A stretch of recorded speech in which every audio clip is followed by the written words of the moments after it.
The old clock on the wall ticked relentlessly, each second a thunderous reminder of time slipping away. Before we dive into this emotional story, make sure to like, subscribe, and share. Your support helps us bring you more powerful stories like this one. Sammy sat at the kitchen table, his fingers tracing the worn edges of a faded photograph. In it, a younger version of himself smiled back, nestled between his parents, his father's strong arm draped protectively over his mother's shoulder. That was before the accident. Before their world shattered like a mirror dropped on unforgiving concrete. Sammy's gaze drifted to his mother, hunched over the sink. Her once vibrant hair was now streaked with gray, her shoulders permanently curved as if carrying an invisible weight. She scrubbed furiously at a pot that was already clean, her raw hands a testament to endless hours of menial labor. "Mama," Sammy said softly, "you should rest." She turned, forcing a smile that didn't quite reach her eyes. "Just a few more dishes, Beta. Then I'll sit." But Sammy knew better. Rest was a luxury they could no longer afford. The silence in their small apartment was deafening.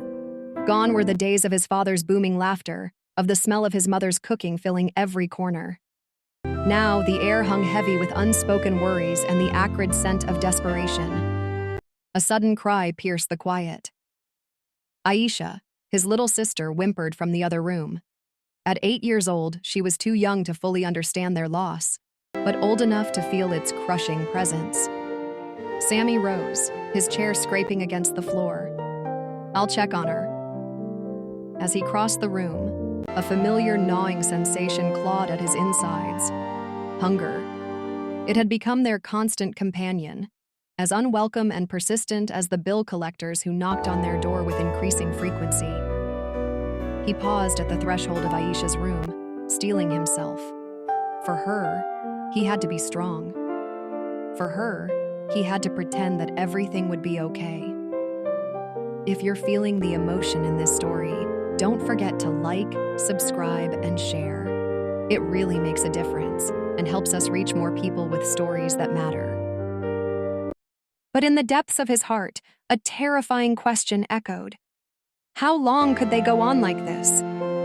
The next morning dawned gray and cold, matching Sammy's mood as he trudged to school.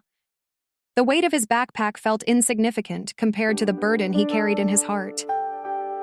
As he neared the school gates, a familiar voice called out, "Sammy, wait up!"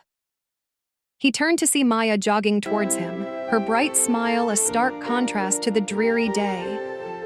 For a moment, just a fleeting second, the world seemed a little less bleak. Maya fell into step beside him, her warmth radiating even through the chill air.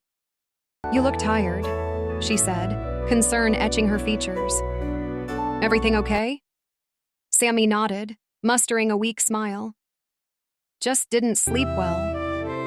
It wasn't a complete lie.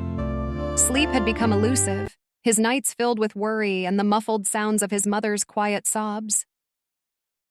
Maya's hand brushed against his, a gesture so subtle yet so comforting that Sammy felt his throat tighten with emotion. "You know you can talk to me, right?" she said softly. "About anything." He wanted to. Oh, how he wanted to unburden himself, to share the crushing weight of his family's struggles. But shame held his tongue. What would she think if she knew they could barely afford food? That he wore the same clothes day after day because there was no money for new ones? So instead, he simply nodded, grateful for her presence even if he couldn't bring himself to open up. If this story moved you, please like, subscribe, and share. Your support helps spread powerful stories that inspire change.